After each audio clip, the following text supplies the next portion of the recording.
Shreveport City Councilman Michael Corbin is here. Hey, Mr. Michael, how are you today?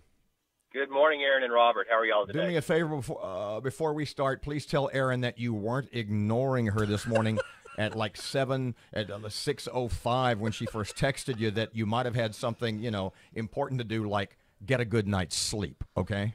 I was waiting as long as possible to give her a complex. Thanks, Michael. I appreciate Another it. couple of seconds, she'd have taken an axe. Uber, Lyft, they want to come. It seems like they're in Zwally, Spring Hill, plain dealing, but not Shreveport. Dixie Inn, don't forget Dixie Inn. Inn. They're there, but not Shreveport. What's been the holdup, and are you confident y'all will fix it today? Well, evidently they're going to get it right in all these other markets, so when they come here, there's no hiccups. But we did get very promising news yesterday. Two things stood out to me. First, Lyft actually has legal representation in Shreveport, and we heard from them yesterday, and they said very clearly that the changes we're making to the ordinance, Lyft is fine with, and they'll be here soon. We also heard from Uber through the city attorney's office. They had a suggested change which the council may or may not consider, but that suggested change did not seem to be a deal breaker for Uber coming here. What is that change? So I think that's good news. Mike, what is that change? Just in the way that that Uber repays the city. I think we have something in our ordinance for 25 cents per ride, and they wanted a 1% gross revenue going to the city of all of their business. When the Shreveport City Council put together the initial rules for Uber and Lyft, did you really sense they would accept them the way they were, or was that like the opening negotiating salvo? Did you think they were going to say, "There's no way we're doing that"? Well, yeah, the city attorney gave a good explanation yesterday. We drafted our ordinance based on what we saw other large cities in the state doing. So we had sort of a hybrid ordinance. What the ride-sharing companies really hoped would happen last legislative session is that the state would come down with statewide rules, so you didn't have every city doing something different. You had control at the state level, but that, of course, did not happen. So it falls back on the cities to come up with their individual agreements. Did in Uber's and Lyft's rejection of the initial offer, the initial rules, were they in effect saying, you guys just aren't a large city? I don't know if that is so true as much as the fact that they're just slowly rolling out their services. I mean, there really was not a lot of initial communication, and that may be part of it. It may be just that they didn't like it and they were going to wait and see, what we did. Let me ask you this, Michael. I understand there also may have been a hiccup with regard to the hold harmless agreement. Where do we stand on that? Is that going to be removed from the Shreveport agreement? Yeah, that final vote is today, and every indication I have is that will get a unanimous vote from council.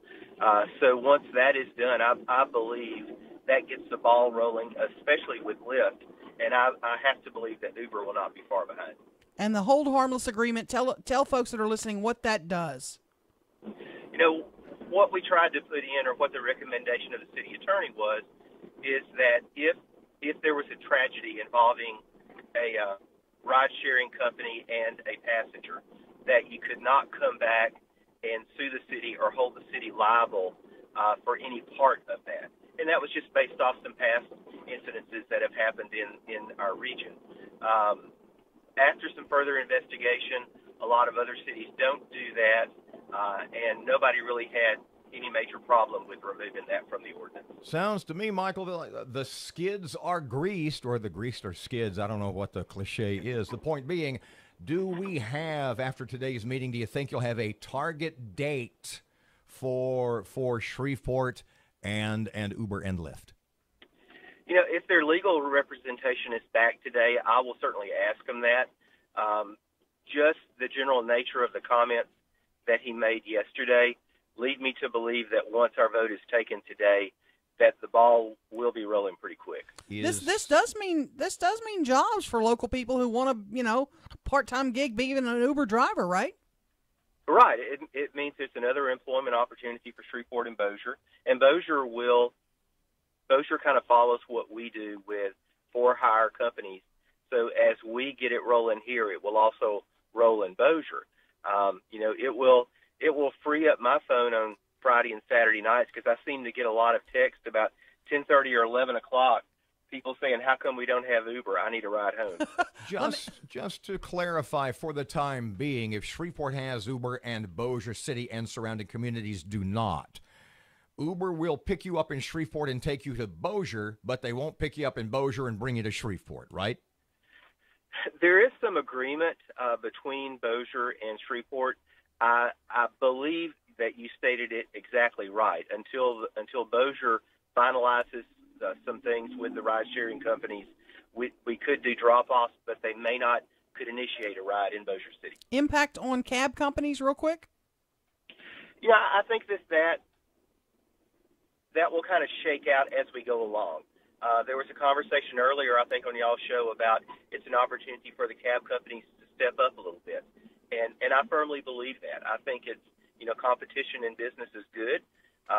Certainly there's a demographic that wants ride-sharing companies to be here. They want to control everything from their smartphone.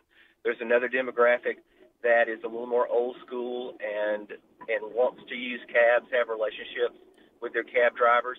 So I think there's room for everybody in here. And if it makes everybody perform better and the cab companies have better cars, then that's a great thing.